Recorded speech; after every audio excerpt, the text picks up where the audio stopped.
There's a man who spent 8 years of his life staring at a wall. Literally, 8 years. No phone, no distractions, just him and his thoughts.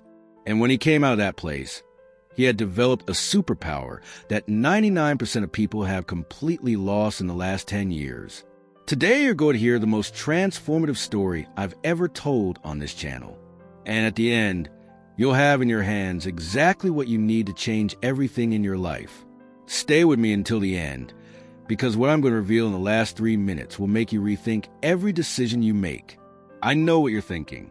Another video about concentration, another video about focus. But no, today isn't about techniques. It's about a brutal truth we need to face. Have you noticed that you can watch an 8-hour series, but can't study for 30 minutes? That you scroll through feeds for 2 hours without realizing it, but don't have time to read a book? The problem isn't you. It's that they stole something from you that you didn't even realize you lost. So today, I'm going to tell you the story of an ordinary man who became extraordinary. And more importantly, I'm going to show you the exact step-by-step of how he did it and how you can do it too. First, I'm going to reveal what you lost. Then, why this is destroying your dreams. And finally, how to recover it in just 30 days. Let's go? Let me introduce you to Marcus. 32 years old, programmer, married, 1 5-year-old son. Marcus was, how can I say, invisible. You know that person who's worked at a company for years, but nobody remembers their name? He'd wake up at 6 a.m., grab his phone before even opening his eyes properly. Instagram, WhatsApp, news. 45 minutes later, he'd get up rushing and late. Work, 8 hours on autopilot, jumping between 15 open Chrome tabs. Lunch, watching YouTube videos. Afternoon, more of the same. He'd come home exhausted, tired from what he'd sometimes ask himself, if I barely remember what I did today, did he have a dream? Yes. Create his own app, quit his job, have freedom. He'd had this dream for 5 years. For 5 years, he didn't have time. Until one Friday night, 10 p.m., he looked at his sleeping son and thought, he's going to grow up seeing a father who lives tired, frustrated, always on his phone, always busy but never present, always promising change but never changing. And for the first time in years, Marcus cried.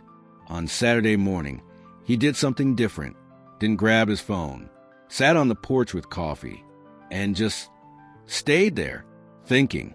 15 minutes. It felt like an eternity. His hand itched to grab the phone. His brain screamed, you're wasting time. Check something. But he resisted, and it was there, in those uncomfortable 15 minutes, that Marcus had an epiphany. He realized, I no longer have control of my own mind. It wasn't an exaggeration. He literally couldn't choose where his attention went anymore. His brain had been hijacked, trained by years of algorithms to never stay still. And that morning, Marcus made a decision that would change everything.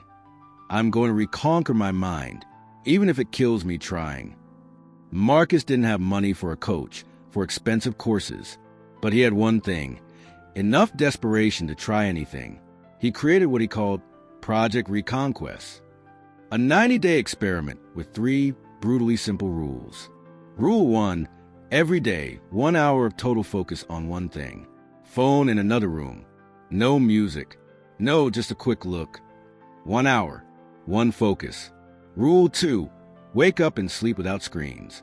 First and last thought of the day couldn't be controlled by an algorithm. Rule 3, 1 day per week, 0 technology. Nothing, not even Netflix. The analog day. Sound easy? The first 7 days were the worst of his life. On the 3rd day, he quit. On the 4th, he tried again. On the 5th, he had an anxiety attack just from staying 30 minutes without checking his phone. He was sweating, shaking. It felt like withdrawal, because it was withdrawal. But on day 14, something strange happened. He managed to focus for 45 minutes straight, and it wasn't forced. It was natural, like an atrophied muscle starting to strengthen again. Day 30, he created more in that month than in the last 3 years. Day 60, The app he didn't have time to make for 5 years was 70% complete. Day 90, Marcus had become another person. And I'm going to tell you exactly what happened in his brain, because it wasn't magic. It was pure science. But first, you need to understand what they did to you. Here's the truth nobody wants to tell you. In the last 15 years, you've been part of the biggest psychological experiment in human history. And you didn't even sign a consent form. Let me show you with cold numbers. Average person, 2,600 times per day on their phone. That's once every 37 seconds you're awake. Average focus time before checking something, 47 seconds.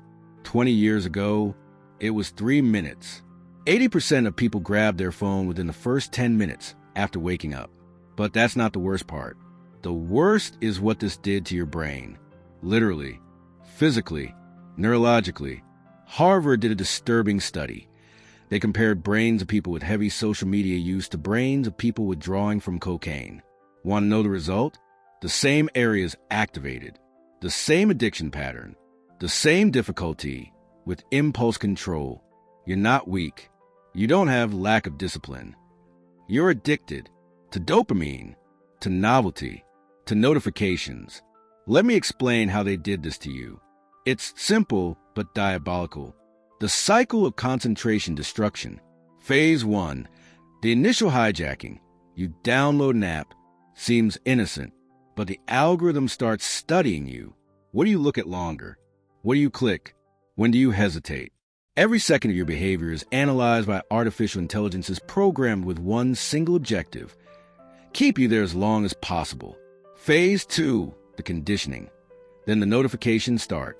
Someone liked your photo. Someone commented. New message. Your brain releases dopamine. Reward. But here's the trick. The reward is intermittent. Sometimes there's a notification. Sometimes not. Sometimes it's something interesting. Sometimes not. Know what else uses the system? Slot machines. Because it's the most addictive. Phase 3. Neural reprogramming. After months doing this, your brain changed. It literally created new neural pathways. Now, any moment of boredom, any second of silence, triggers an alarm. Check your phone. It's not a choice. It's an automatic impulse. And you know what's most cruel? The people who created these technologies, they don't let their own children use them. Steve Jobs didn't let his kids have iPads. Silicon Valley executives put their kids in schools without technology. They know. They always knew. But let me tell you what this cost you. For real. The invisible cost of the fragmented mind. You lost deep work. That ability to dive deeply into a problem, a project, an idea. To stay hours in creative flow. When was the last time you experienced that? People with deep work produce in 4 hours what others produce in 4 days. You literally lost the ability to do your best work. You lost presence. How many conversations have you had where half your mind was thinking about checking your phone? How many moments with people you love were stolen because you were just looking at something quick? You lost sleep. The blue light before bed, it's destroying your melatonin cycle. You sleep worse, wake up tired, then need coffee, then get agitated, then sleep worse. The cycle. You lost dreams. That project, that business, that book, that body, that better relationship. Everything needs one thing: sustained concentration. And you don't have it anymore. But here's the good part. All of this, it's reversible. Completely reversible. And much faster than you imagine. The brain has a superpower called neuroplasticity. It can change, reprogram itself, create new pathways. And that's exactly what Marcus did. And what you're going to do, let me show you how. The system I'm going to give you now isn't theory. It's the exact protocol Marcus used, that I used, that thousands of people have used and transformed their lives. There are 5 pillars. Each one attacks a different aspect of your concentration. Together, they're unstoppable. And the best part, you start today, don't need to wait for Monday. Don't need to prepare. Today, grab paper and pen. This is worth every second of your attention. Pillar 1, strategic dopamine fast. Your brain is saturated with dopamine. It's like a sugar addict. Anything normal seems boring. You need to reset the system. The protocol: first 30 minutes of the day equals 0 digital stimuli. Not even just checking the time. Not even just checking if there's an urgent message. 0. Buy an analog alarm clock. Costs $20. Why? Because how you start your day programs how the rest of it will be. Start checking your phone, your brain enters reactive mode all day. 1 day per week equals complete digital detox. I know, seems impossible, but it's precisely because it seems impossible that you need to do it. If you can't go 1 day without it, you don't have control. Technology does. Use the day to walk, talk, read, create, think. Things humans did for millennia before becoming digital zombies. 90-minute blocks of deep focus. Once per day minimum. You do 90 minutes of work on one task. Phone in another room, not silenced. Another room. No music with lyrics. No, just checking. The first days are hell. After 2 weeks, that's when the magic happens. Marcus told me the first 90-minute block was psychological torture. The 30th, it was the most productive moment of his life. Pillar 2, attention architecture. Concentration isn't about willpower. It's about intelligent environment design. Listen carefully to this. You don't fail because you're weak. You fail because your environment is a minefield of distractions. What to do? Phone, strategic exile. When you're going to work or study.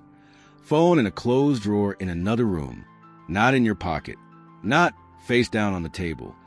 Away. Why? Studies show just knowing your phone is nearby, even without seeing it, reduces your cognitive capacity by 20%. Just knowing it's there. Notifications, total massacre. Deactivate all of them. But what if it's urgent? Truth. 99.8% of notifications aren't urgent. They're companies buying your attention. Keep active only. Phone calls. Period. Everything else, you check when you decide.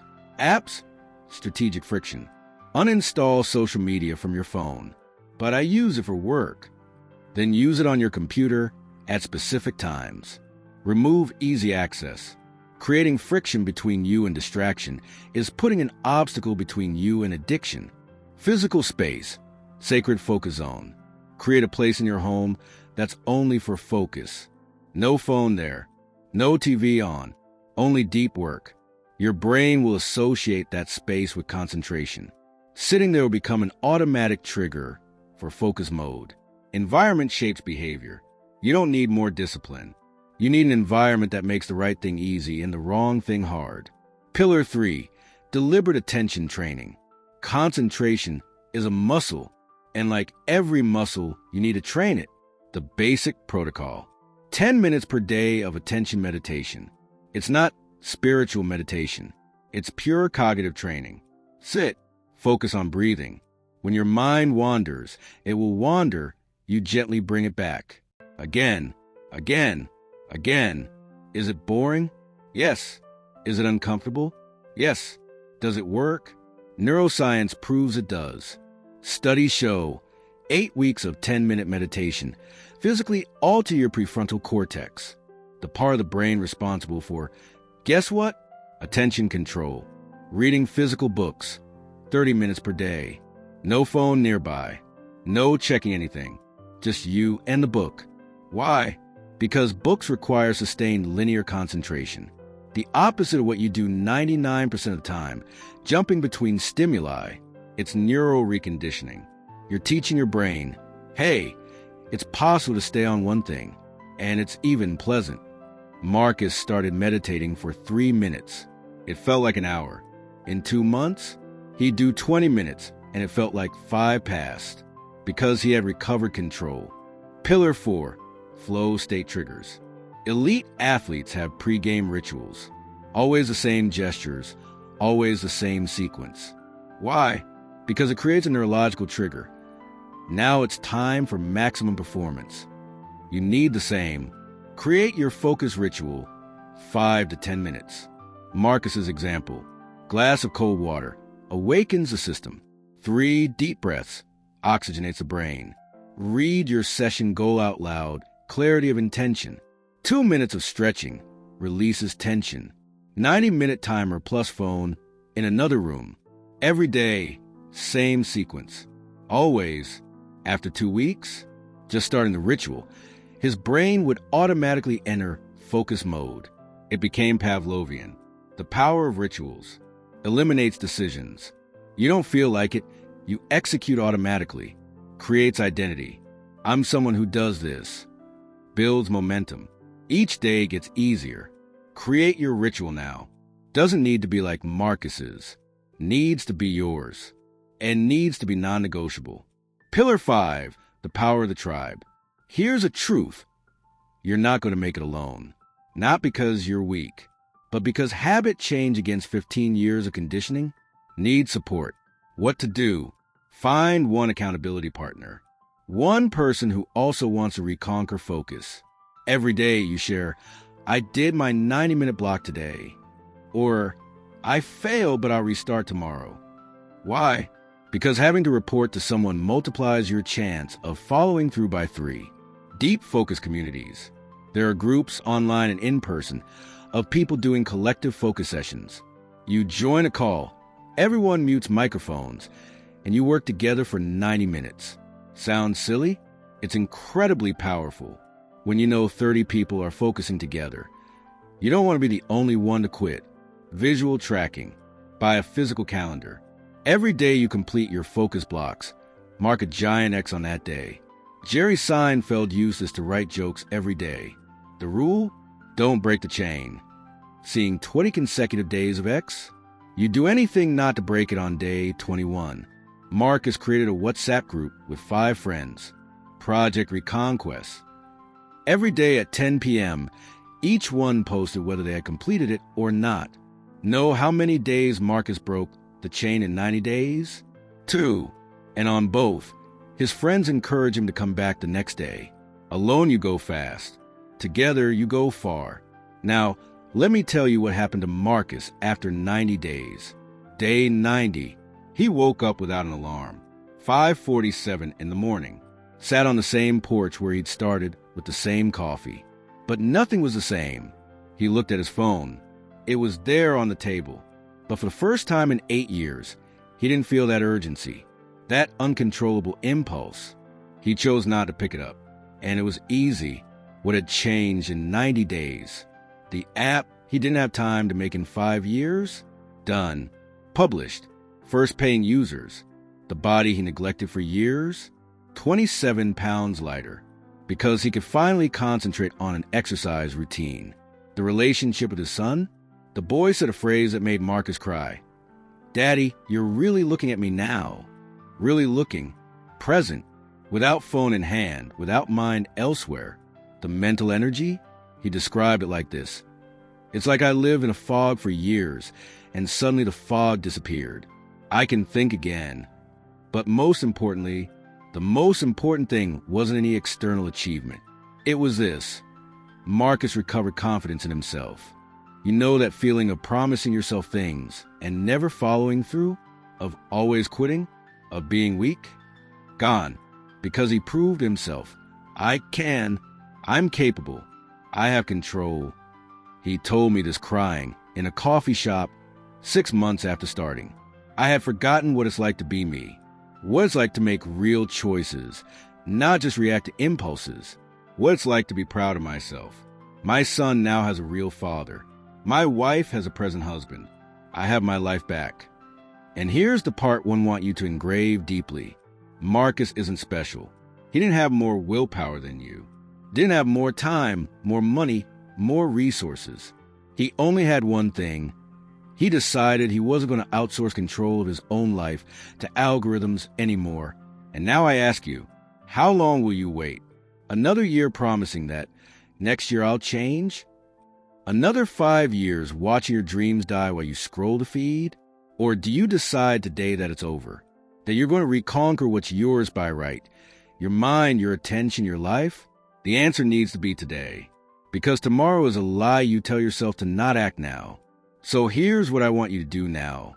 Not after the video. Now, the 30-day Reconquest Challenge. Day 1 today. Deactivate all notifications, except calls. Uninstall one social media from your phone. Instagram, TikTok, Twitter. Choose the worst one. Buy or set aside a physical notebook. Your Reconquest journal. Write in it. Today I take my mind back. Days 2 to 30. First 30 minutes of the day. 0 screens, 1 90-minute block of deep focus. Phone in another room, 10 minutes of attention meditation, last 30 minutes of the day. 0 screens every day. Write in a notebook. Completed or failed, but tomorrow I return. Simple? Yes. Easy? No. But this is it. This is exactly what separates those who change their lives from those who keep dreaming about change. The hard truth. You have time. You have capability. What you don't have is clarity about the cost of doing nothing. So let me give you that clarity now. In 5 years, you'll be in one of these two places. Scenario 1, you did nothing. Still at the same job. Or worse, still with the same unrealized dreams. Still no time. Still tired from doing nothing. Still addicted to notifications. Still invisible in your own life. And worse, now with 5 more years of regret. 5 more years of what if I had. Scenario 2, you decided today. You look back and can't believe you were that person. The project is live. The body changed. Relationships are deep. You have real energy. You're proud of yourself. And when your child or nephew or someone you love asks you, how did you do it? You'll say, there was a day I decided to stop being a victim and started being the protagonist. Which scenario do you choose? Because doing nothing is also a choice, and it has consequences. If you made it this far, it wasn't an accident. Some part of you knows you need this. So do this, like this video, if you decided you're going to do the 30-day challenge. Because liking is a micro-commitment. It's you saying, I'm in. Comment, I will reconquer, to create public accountability. When you declare publicly, the chance of following through triples. Subscribe to the channel and hit the bell, because in 7 days I'm posting part 2, how to deal with relapses. And you will have relapses. You're going to need that video. Tag someone in the comments who you know needs to see this. It might be the most important thing you do for someone today. Your mind is the most powerful tool you possess. As long as others control it, you'll never be free. So take it back. Today. Now. I believe in you. Now you need to believe in you. See you in the comments. Reconquest Soldier. Let's transform.